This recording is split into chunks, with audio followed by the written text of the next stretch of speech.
ನಮ್ಮ ನಡೆದಾಡೋ ದೇವರು ನೆಗೆದಾಡೋ ದೇವರು ಮಲ್ಲಿಕಾರ್ಜುನ ಮೂರ್ತಿ ಅವರು ಅವ್ರ ಮೇಲೆ ಪೋಕ್ಸೋ ಕೇಸ್ ರಿಜಿಸ್ಟರ್ ಆದಾಗಿನಿಂದ ಅದೃಶ್ಯರಾಗ್ಬಿಟ್ಟವ್ರೆ. ಎದುರಿಗೆ ಬಂದರೂ ಸಾಮಾನ್ಯ ಜನರ ಕಣ್ಣುಗಳಿಗೆ ಕಾಣಿಸೋದಿಲ್ಲ.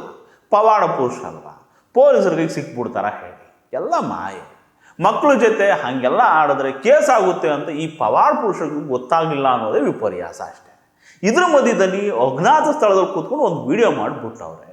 ಭಕ್ತರೇ, ನಾನು ಎಲ್ಲೂ ಹೋಗಿಲ್ಲ, ಲೋಕಲಲ್ಲೇ ಇದ್ದೀನಿ, ಯಾರೂ ಆತಂಕ ಪಡ್ಬೇಡಿ, ದುಡುಕಿ ಅನಾಹುತ ಮಾಡ್ಕೋಬೇಡಿ, ನಾನು ನಿಮ್ಮ ಮ್ಯಾದಿನಲ್ಲೇ ಇದ್ದೀನಿ ಅಂದ್ಕೊಂಡು ಒಂದು ವಿಡಿಯೋ ಮಾಡಿಬಿಟ್ಟವ್ರೆ.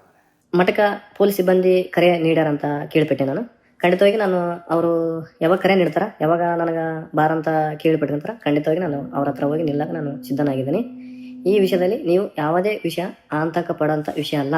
ಎಲ್ಲರಿಗೂ ನಮಸ್ಕಾರ. ಇದಕ್ಕೆ ಸಿಕ್ಕಾಪಟ್ಟೆ ಡಿವೋಟೀಸು. ಭಕ್ತರು ಕರೆದ ಕಡೆ ಹೋಗ್ತಿತ್ತು, ಕಾಲಿಗೆ ಬಿದ್ದರೆ ಆಶೀರ್ವಾದ ಮಾಡ್ತಿತ್ತು, ಜಾತ್ರೆ ಬಂದರೆ ಕುಣಿತಿತ್ತು, ಗಾಡಿ ಸಿಕ್ಕರೆ ಓಡಿಸ್ತಿತ್ತು, ಮಕ್ಳು ಕಂಡ್ರೆ ಮುದ್ದು ಮಾಡ್ತಿತ್ತು. ಹಂಗೆ ಮೊನ್ನೆ ಒಂದು ಮಗುನ ಮುದ್ದು ಮಾಡುವಾಗ ಯಾರೋ ವಿಡಿಯೋ ಮಾಡೋದು, ಅದು ವೈರಲ್ ಆಯಿತು. ಇದು ಯಾಕೋ ನಾರ್ಮಲ್ ಕಾಣ್ತಿಲ್ಲ ಅಂತ ನಾವು ಸ್ಟೋರಿ ಮಾಡಿದ್ವಿ. ಪಾಪ ಆ ಮಗು ಮುಗ್ದಲ್ಲೂ ಆ ಎಸಿಟೇಷನ್ ಕಾಣಿಸ್ತಿತ್ತು. ಛೇ ಛೇ ಛೇ ಛೇ, ಇದು ಯಾಕೋ ಸರಿ ಕಾಣ್ತಿಲ್ಲ. ಊರಿಗೆಲ್ಲ ಕಾಲಜ್ಞಾನ ಹೇಳೋ ನಮ್ಮ ಮುತ್ಯಾನ ಭವಿಷ್ಯ ಖರಾಬ್ ಆಗ್ಬಿಡುತ್ತೆ, ಕೇಸು ಆಗ್ಬಿಡುತ್ತೆ ಅಂತ ನಾನು ಮೊದಲೇ ಹೇಳಿದ್ದೆ. ಪಾಪ ಹಂಗೆ ಆಗೋಯ್ತು. ಹಂಗಂತ ನಾನೇನು ಕಾಲಜ್ಞಾನಿ ಅಲ್ಲ, ಇವಪ್ಪ ಹೇಳಿದ ನಿಜ ಆಗೋಯ್ತು, ಹೆಂಗೂ ಓದುದ ಗಡ್ಡ ಬಿಟ್ಟವನೇ ಅಂತ ನಾನು ಮುತ್ಯ ಮಾಡಬೇಡಿ. ಹಂಗೆ ಮಾಡಿದ್ರೆ ಹಿಂಗಾಗುತ್ತೆ ಅನ್ನೋದು ಕಾಮನ್ ಸೆನ್ಸ್ ಅಷ್ಟೇ. ಇವಾಗ ನೋಡಿ, ಯಾದಗಿರಿ ಜಿಲ್ಲೆ ಗೋಗಿ ಪೊಲೀಸ್ ಸ್ಟೇಷನಲ್ಲಿ ಈ ಪವಾಡ ಪುರುಷನ ಮೇಲೆ ಪೋಕ್ಸೋ ಕೇಸ್ ರಿಜಿಸ್ಟರ್ ಆಗೈತೆ. ರಾತ್ರಿ ಯಾವುದೋ ಟಿ ವಿನವ್ರು ಹೋಗಿ ಕೇಳ್ತಿದ್ರು, ಏನು ಮೂರ್ತಿ ಆಯ್ತಲ್ಲ ಅವಾಂತರ ಅಂತ. ಅದಕ್ಕೆ ಇದು ಹೇಳ್ತಿತ್ತು, ಒಂದು ಮಗುನ ತಂದೆ ಮುದ್ದಾಡಿದ್ರೆ ಏನು ತಪ್ಪು, ನಾನು ತಂದೆ ಇದ್ದಂಗೆ, ಅವರು 4-5 ವರ್ಷಗಳಿಂದ ನನ್ನ ಭಕ್ತರು, ಅದು ಇದು ಅಂತ. ಯಾವ ಮಗುನಾದರೂ ಅದ್ರ ತಂದೆ ಮುದ್ದಾಡಿದ್ರೆ ತಪ್ಪಲ್ಲ ಮೂರ್ತಿಯ.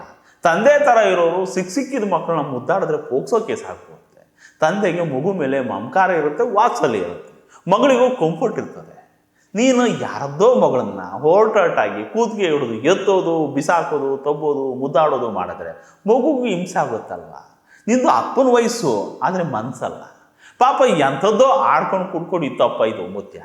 ಜನನೂ ದೇವರು ಅನ್ನೋರು, ಪೂಜೆನೂ ಮಾಡೋರು, ದಕ್ಷಿಣೆನೂ ಕೊಡೋರು. ಇದು ಕೂಡ ಹಂಗಿನ ಕಾಲರ್ ಎತ್ತ ಮೇಲೆ ಕೆತ್ಕೊಂಡು ಸೊಂಟಕ್ಕೊಂದು ಶೆಲ್ಯ ಕಟ್ಕೊಂಡು ಪಣೀರ್ ಅಂತ ಓಡಾಡ್ಕೊಂಡು ಇತ್ತು. ಇವಾಗ ಹಿಂಗಾಗೋಯ್ತು.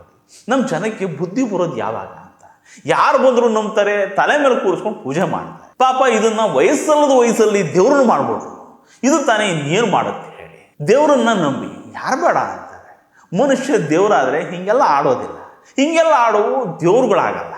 ಎಂಥದ್ದೋ ಇವಾಗ ಅದೃಶ್ಯ ಆಗಿರೋ ದೇವರನ್ನ ಎಲ್ಲಿದ್ರೂ ಪೊಲೀಸರು ಹುಡುಕೊಂಡು ಹಿಡ್ಕೊಂಡು ಬರ್ತಾರೆ, ಪೂಜೆ ಗೀಜೆ ಮಾಡಿ ಜೈಲ್ಗೂ ಕಳಿಸ್ತಾರೆ. ಆಮೇಲಾದರೂ ಕೇಸೆಲ್ಲ ಮುಗಿಸ್ಕೊಂಡು ಮನುಷ್ಯರ ಥರ ಬಾಳಿದ್ರೆ ಸಾಕು.